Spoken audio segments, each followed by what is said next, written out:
mu gihe cy'ubwangavu ubuhungu bwose bwo muri karitsiye bugahita buza bakaza bose umwe bitaga ngo ni mubi winyariraga mu minsi yashize yatambutse yinyariye umwe watambukaga muri karitsiye bakamukubita ati subira kwambara ikariso toka none abahungu bose bakaza bareba bavuga ati tugende bakagenda bahengeza na wanjye ngerageza kumubera urugero agakura atambonana nkururana n'abagabo agakura atambona nkururana n'abasore agakura atabona nta gakungu k'abagabo iwanjye mu rugo niboneye mw'abantu hari muri telefone hari ibyo ujya gushaka ukabibona wabihizi hari n'ibyo uvuga uti ngeshyizeho connection byonyine hakaza ibintu biteye ubwoba bakundwa turabana b'Imana.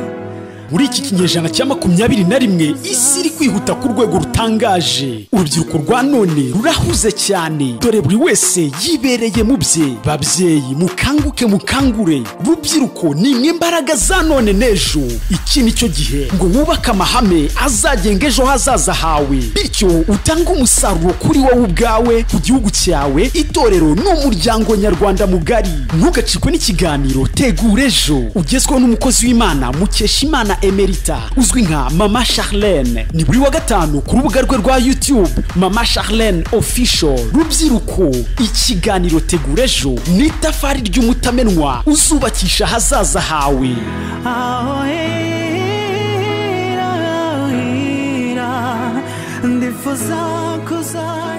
Mukunzi wa Mama Charlene Official, nizere kuguwe neza cyane mu bice urimo bigiye bitandukanye by'isi. Amahoro y'Imana akomeze kubana nawe, tuguhaye ikaze nkuko mubibona kuri kamera turi kumwe n'abantu babiri. Yes, ashimwe Mama Charlene. Ahimbazwe cyane. Hanyuma rero turi kumwe kandi n'umutumirwa watumiye nawe wamuhikaze akatwibwira. Murakoze cyane bakunzi ba Mama Charlene Official. Nitwa Evangeliste Nshimiyimana.Gedeon. Aha, Gedeon tuguhaye ikaze. Murakoze cyane. Mama Charlene nawe tuguhaye ikaze. Murakoze cyane, Imana baho umugisha. Tuje mu kiganiro Tegurejo. Tegurejo ni ikiganiro gishyashya muzajya mukurikiramo amakuru yerekeranye n'urubyiruko n'imibereho yabo n'uburyo bategura ejo habo hazaza. Nimba hari ikindi wakongeraho wacyongeraho muri iki kiganiro gishyashya utangije, unatubwira impamvu ugitangije. Murakoze cyane. Ikiganiro Tegura ejo rubyiruko, uko bivuze niko nyine nabiteguye.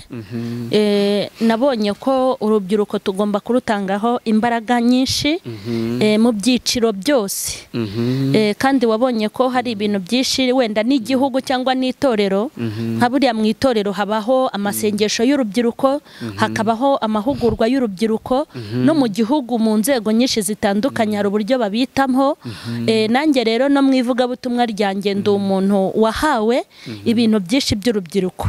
Kuri iyi YouTube channel yanjye, nkuko nagiye mbibwira abantu nk'iyifungura, navuze ko nzanyuzaho ibiganiro byinshi bitandukanye. Sanga rero nuko nagiye ngira imbogamizi nyinshi. Ubundi iki urubyiruko ni bimwe mu biganiro ngomba kwitaho, kuko iyo wubatse urubyiruko uba wubatse isi, iyo wubatse urubyiruko uba wubatse igihugu, iyo wubatse urubyiruko uba wubatse itorero. Rero nateganyije ibintu byinshi cyane ko ari urubyiruko ndarufite. Burya abana batanu ufite ntago ari bakeya, hari byinshi ngomba kubigiraho nkamenya uko mbigisha. Ikindi nanjye mbere yuko mba Mama Charlene nabanje kuba urubyiruko.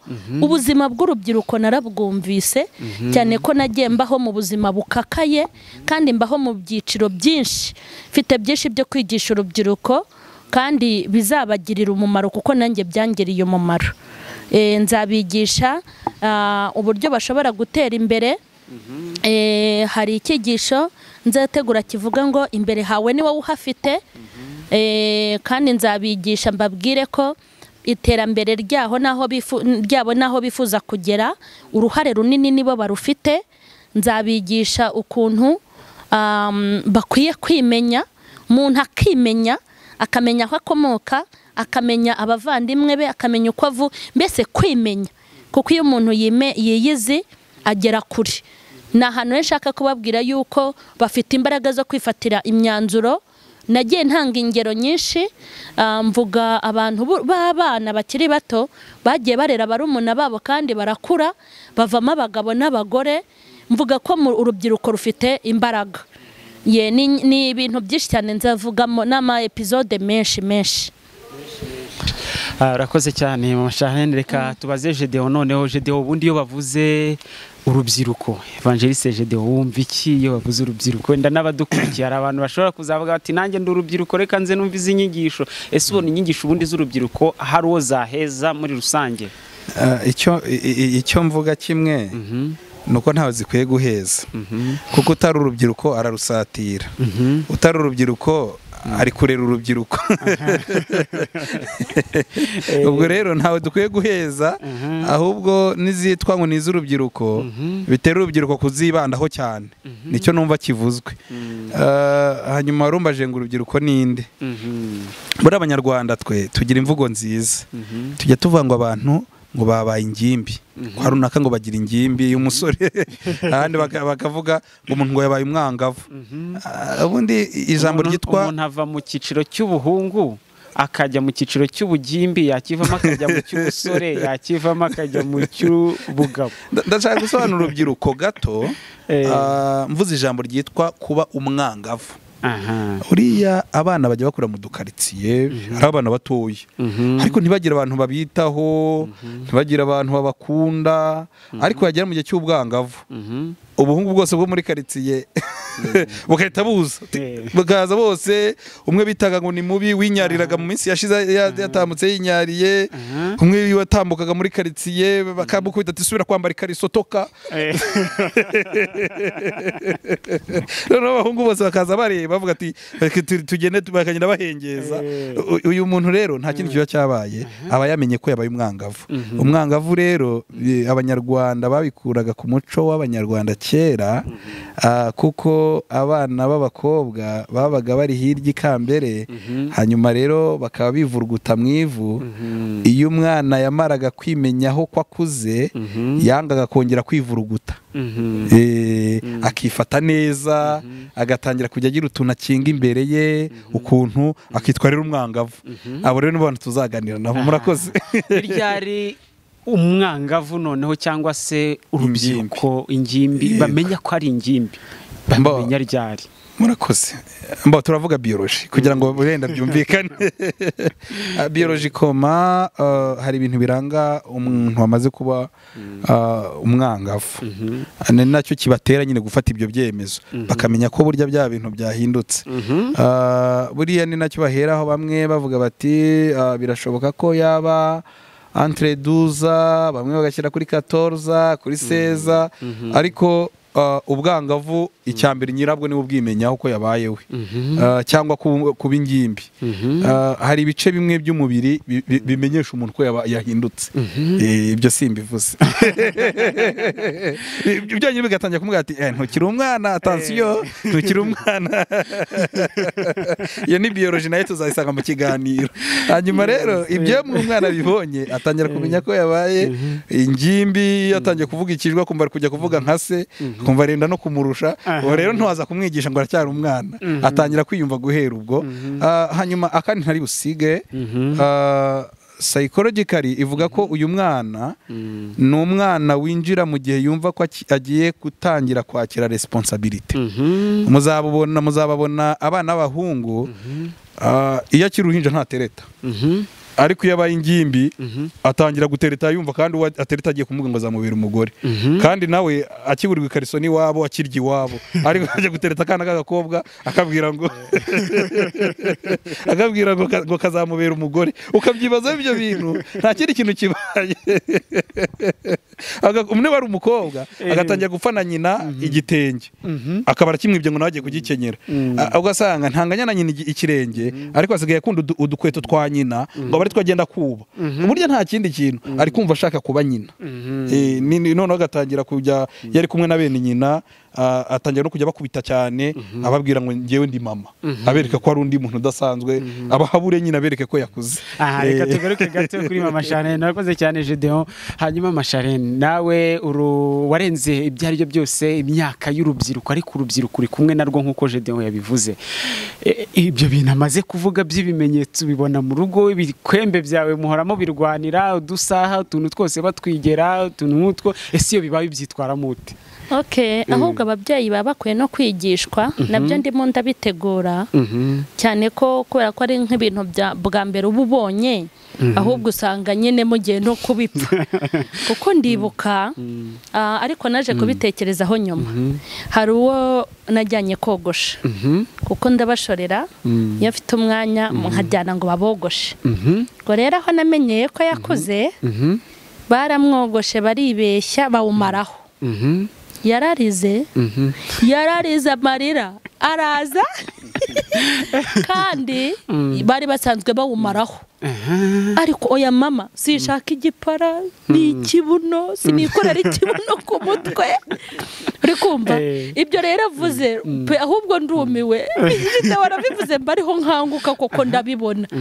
Hari igihe akubitamo ikanzu yanjye n'inkweto zanjye za taro n'ishakoshi, nyine nkabwe ntinkuriramo ibintu, kuramo inkweto zanjye ubwo uri mu biki. Ariko rero arabimbwiye nanjye numva arankanguye koko. Mwirirwa murwanira imyenda yawe. Tuvuta twa mama duki twose, mbese nyine ashaka kuba mama. Arabimbwiye ahubwo ndumirwa. Ibyo bintu avuze byose narabibonye ahubwo. Hanyuma rero fisi, ubwo urumva we yarambwiye fisi ati mama iri jwi ndaryanga kuko hari igihe fisi, hari igihe umuntu yampamagaye fisi arayifata ahita ambwira uwo muntu ati ese uwo mugabo n'uwahe? Interega nta mugabo uri hano ni fisi. Fisi rero iryo jwi akaryanga, none na bene wabo bakamuserereza babana kuko ijwi afite ryaradutunguye. No ku ishuri hari igihe amamagara nkumirwa. Ibyo ni ukuri koko Imana ahubwo iguha umugisha. Urumva koko n'ababyeyi bashobora kujya babipfa n'abana babo. Nk'ubu nibazaga buri kanya nkabona kubisemo inkweto zanjye, buri kanya nkabona ateze igitambaro nkanjye. Ubwo rero nyine misi hari abantu bameze nkanjye uko biri kose. Nk'ubwo ngera abimbwiye mpita nkanguka, sanga hari n'igihe wenda mbahohotera ariyo myaka bageze. Urumva ko tuzaganira rero ibintu byinshi, abantu benshi bazasobanukirwa byinshi cyane. None uyu muntu watangiye kwibonaho ibimenyetso, we n'uruhe ruhari rwe? Ese hari uruhare afite mu gusobanukirwa n'ibiri kumubaho? Ngewe ikintu mbona, kubera uko biri kose aba ari umwana, ahubwo aba akwiye kuganirizwa no kwegerwa ukamuba hafi. Kuko aho hantu ageze mushobora kubipfa ukaba wamurarura akagira undi mutima. Mushobora kuko ubuzima bwe niho buri kumuganisha, arimo kuyoborwa. Umuntu rero bakwiye kumufasha, ndumva aricyo navuga, ukamufasha. Nk'ubu narababwiye nti rero ndabona turi gupfa ubusa, nimukore urutonde rw'ibyo mushaka. Kuko mbere sinabyiganiraga nabo utuntu twanjye nisiga, parufe zanjye ugasanga nyine bazigiyemo biteraguye, kandi no mu rugo ho baba bari batagiye no ku ishuri. Ubukwe rero kubafasha, waba ushoboye ibyo barimo gushaka mutabipfuye cyangwa ngo babare ngo babikoresheje gute, ukabagurira ibyabo waba ubishoboye. Waba udafite kubibagurira ukabigisha babwira ko bidahari. Ariko nabonye ari naho abana ashobora kuvuga ati binyima ariko buretse, kuko nk'amugana abasore ngubu nabo ntiboroshye, baba barimo guterera y'akajisho. Bashobora kubibagurira kandi ufite ubushobozi bwo kubibaha, cyangwa utanabugira ukabigisha ukabaha amasomo, kuko aba yumva agomba kubibona. Yego, turi mu kinyejana cya 21, ni ikinyejana cyagaragayemo ikoranabuhanga mu buryo bukomeye cyane, kandi urubyiruko ni rwo rufite imbaraga cyane kuri ibyo ngibyo by'ikoranabuhanga, cyane ko abashesha akanguhe cyangwa se ari mu myaka y'ubukure bo izo generation ntago bazibayeho byo bihari. Gedeon, nagira ngo nkubaze urubyiruko rwitware gute, cyangwa se izi mbogamizi ziri muri iki kinyejana turimo cy'ikoranabuhanga, se kubajera gestion y'uru rubyiruko izoroha? Iragoye. Icyo ndagihuza nicyo nahereyeho mvuga ngo psychology bavuga ko ari imyaka y'umwijima barimo. Kiragoye, reka nanahereho mbonereho n'umwanya murakoze w'abantu bajya bavuga ngo abana ngo mujye ngo mubaba hafi ngo murebe televiziyo ibyo bareba, ukagira ngo ababyeyi nta kandi kazi bazajya gukora, bazajya bareba abana ibyo bagiye kureba babirye cyangwa bibatunge. Hanyuma abana kuva kera na kare habagaho umuco mwiza wo kwigisha abana. Yenda ngiye no ku mateka ya Bibiliya, kuva umwana avutse kugenda akagera kuri age y'imyaka 7 yabaga ari umwana uri kwigishwa na nyina. Nyina akagira ibintu amwigisha, nyina akamusobanurira umuryango icyo ari cyo tuziga muri iki cyigisho Charlene yavuze. Nyina akamusobanurira, akagira ibintu akamubwira umuco w'Abaheburayo n'ibiki akabimubwira. Ari nacyo cyatumye Mose byanze bikunze nubwo yabaye kwa Farawo igihe byanga kumuvamo, kubera ko iyo age ni age umwana bakiri gufata amakuru, memory yiwe bigifata neza vuba ibintu kabibika. Hanyuma ababyeyi ahubwo nibamenye ko umwana akwiye kwigishwa agahabwa uburere akiri muto. Noneho umwana iyo umufasha akiri muto ukamumenyereza inzira akwiye kunyuramo, ndasaza atayivuyemo, niko birivuze. Noneho rero ibyo bizabafasha no gutuma iri koranabuhanga umwana azamenya uburyo arijera. Ariko reka mvuge ngo ababyeyi hari umusaruro twabikoreje, simbizi yenda nabo bazabyivugire ugoye. Smartphone umwana bayifite, reka tugende none. Smartphone uretse niyo umwana niyo warayegura akayirukankana ukabura mubuze aho yihugitse, nturi bumenye ibyo ari kureba ibyo ari byo. Uretse kuza kujya kubona ukabona yenda aje hari utundi duco akweretse ukahita ukubitira aho ati uyu mwana aratangiye. Ariko ikintu kimwe kizashoboza ababyeyi ngitsindagire ni uburere bwo guhera hasi. Kabiri, muri iyi myaka yenda tuzarushaho kugenda tubivuga, ningirirwa umugisha wo kuzajya nganira namwe, nzajya nkunda gukoresha ibintu biri psychology cyane. Muri iyi myaka yitwa imyaka y'urubyiruko rw'abajene, ntabwo ari yo myaka yo kujya kubahugurana igitsure n'uburakari. Iyo bigiyemo niho abana bakubita base, niho abakobwa basigara ahubwo basebanya ba nyina. Aba bana ibyo kuba bishyiraho igitsure n'ibyo barabikoreye hasi, hari abamugeze igihe cyo kudiringa, mukajya inama nabo mukajya inama rwose ko mugati ariko ntubona ko ibintu ukora atari byo, reka nkwereke rero. Nakagwa ati nawe ariko hari ibyo ukora atari byo, mukabigana ntituva ati winyubahuka, oya mukagenda ingingo ku yindi. Ubwo no mubwira ibyo nazajya abona umuneka kuri telefone nawe azajya kuneka, kandi sometime we ntuzajya wemera ko akuneka ujye kumuneka, muzabipfa rero. Ikiza rero bigisha bakiri hasi, ubigishe ibikwiriye, nibyo bizabafasha gukomeza urugendo. Murakoze cyane Gedeon. Turacyari mu kiganiro Tegurejo, turi mu kiganiro Tegurejo, ni ikiganiro cyiza cyane wasanga kuri Mama Charlene Official.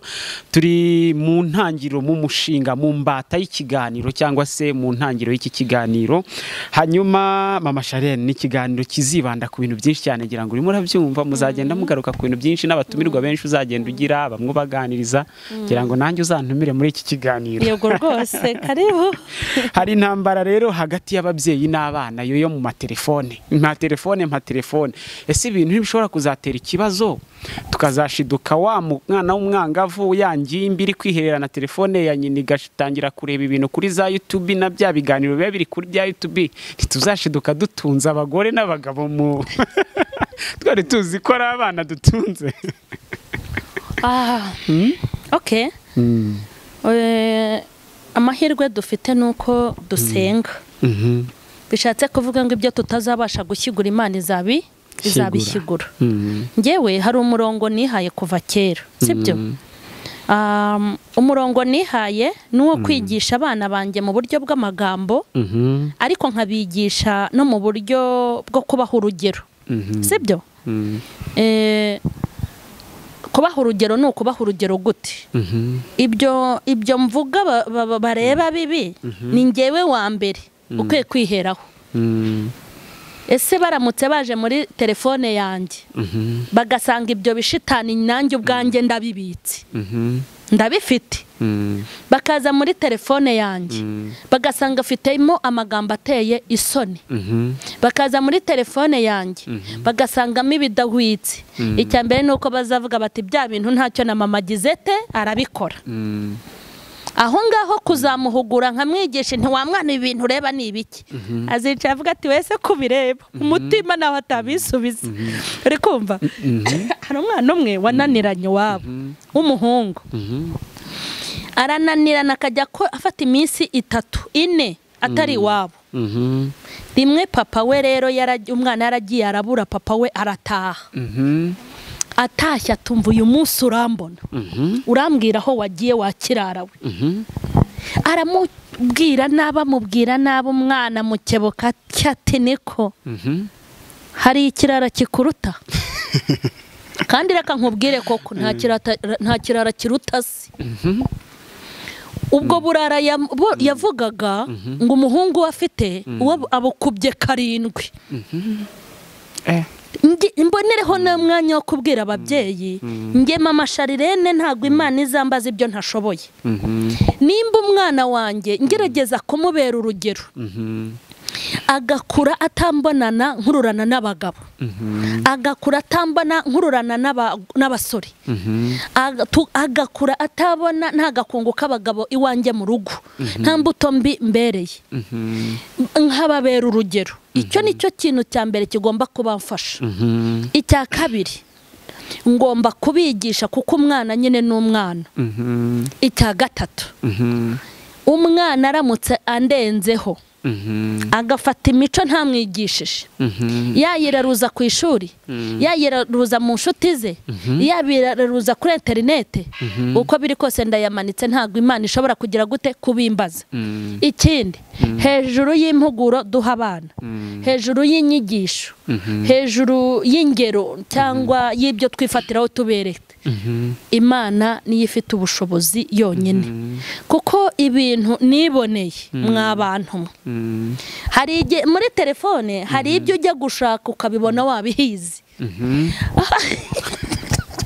hari n'ibyo uvuga uti ngeshyizeho connection byonyine hakaza ibintu biteye ubwoba utarakoze subscribe ahantu ngo bijye bikwizanira nk'ubu ngiye hari ibintu maze iminsi mbona kuri telefone yanjye hari umwana uherutse kuyifata se nk'ibi bibuno biba biturutse he mama nanjye ibi bibuno byaranyobeye nimba biba byavuyeho abakobwa ibyo bibuno koko ni ibibuno bizaho hanyuma umva ndabyirukana nkabona sinzi naho babifungira sinzi naho babifungira uko biri kose ahubwo ababyeyi baze dusenge n'ukuri abana bacu batunanira bitaraduturutseho Imana izaduha support izaduha umusada nshuti bakunzi rero b'ikiganiro Tegurejo reka tubashimire cyane kandi twizere ko mumeze neza cyane muguwe neza cyane muzakomeza kugenda mukurikira iki kiganiro kuri mama Charlene official reka nshimire cyane Evangeliste.Gedeon